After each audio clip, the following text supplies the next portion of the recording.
नमस्कार दोस्तों, आज हम आपको कुंभकर्ण की पत्नी और पुत्र की अनसुनी कहानी सुनाने जा रहे हैं। इससे पहले आप हमारे चैनल को लाइक व सब्सक्राइब अवश्य करें। तो चलिए कथा की ओर। लंका के राक्षस राज रावण का छोटा भाई कुंभकर्ण जितना बलशाली था, उतना ही विलक्षण भी। वह हर समय युद्ध, भोजन और नींद में डूबा रहता था, लेकिन बहुत कम लोग जानते हैं कि कुंभकर्ण का एक सुंदर और सुशील परिवार भी था। उसकी पत्नी का नाम था वज्रनंदिनी और उसका पुत्र था निकुंभ। वज्रनंदिनी कोई साधारण राक्षसी नहीं थी। वह राक्षसी कुल की होते हुए भी देवताओं की भांति तपस्विनी और धर्मनिष्ठा से परिपूर्ण थी। उसका जन्म एक यक्ष कन्या और दैत्य पिता के संयोग से हुआ था। उसमें दोनों कुलों का संयम, बुद्धि और बल समाहित था। कुंभकर्ण ने जब उसे देखा था, तब वह मंदोदरी के साथ एक यज्ञ में भाग लेने आई थी। उसकी तेजस्विता, धैर्य और वाणी से प्रभावित होकर कुंभकर्ण ने उससे विवाह का प्रस्ताव रखा। वज्रनंदिनी जानती थी कि कुंभकर्ण कितना प्रचंड योद्धा है, लेकिन उसमें छिपी मासूमियत और सरलता ने उसे कुंभकर्ण की ओर खींच लिया।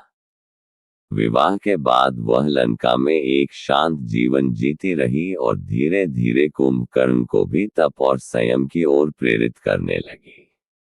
यद्यपि कुंभकर्ण अपने स्वभाववश निद्रा और भोजन प्रिय था, लेकिन वज्रनंदिनी ने उसमें नीति और धर्म के बीज बोने का प्रयास किया। वज्रनंदिनी से कुंभकर्ण को एक पुत्र प्राप्त हुआ, निकुंभ। बचपन से ही वह तेजस्वी, पराक्रमी और धार्मिक प्रवृत्ति का था। वह न केवल युद्ध कला में निपुण था, बल्कि शास्त्र और नीति में भी प्रवीण था। उसका सबसे बड़ा गुण था उसका संयम और न्यायप्रियता। निकुंभ ने अपने जीवन का अधिकांश समय महर्षि अगस्त्य और शुक्राचार्य जैसे महान गुरुओं से शिक्षा प्राप्त करने में लगाया। वह अक्सर लंका की राजसभा में अपने मामा रावण के निर्णयों पर भी तर्कपूर्ण सलाह देता था, लेकिन रावण अहंकारी था और अक्सर उसे अनदेखा कर देता। जब श्री राम के साथ रावण का युद्ध शुरू हुआ, तब कुंभकर्ण ने रावण के निर्णयों पर प्रश्न उठाया। उसने रावण को बार बार सीता माता को लौटाने का परामर्श दिया, लेकिन रावण ने उसकी नहीं सुनी। अंततः रावण ने जबरन कुंभकर्ण को युद्ध में भेजा और राम के हाथों उसका वध हो गया। कुंभकर्ण की मृत्यु की सूचना जब वज्रनंदिनी को मिली, तो उसने क्रंदन नहीं किया। उसने अपने पुत्र निकुंभ से कहा, तुम युद्ध करो, लेकिन अधर्म के लिए नहीं। यदि सत्य और धर्म की रक्षा हेतु शस्त्र उठाना पड़े, तो संकोच मत करना। निकुंभ ने पिता की मृत्यु के बाद युद्ध भूमि में प्रवेश किया। वह रावण के आदेश से नहीं, बल्कि अपने पिता की वीरगति का बदला लेने नहीं, अपितु धर्म की परीक्षा लेने गया।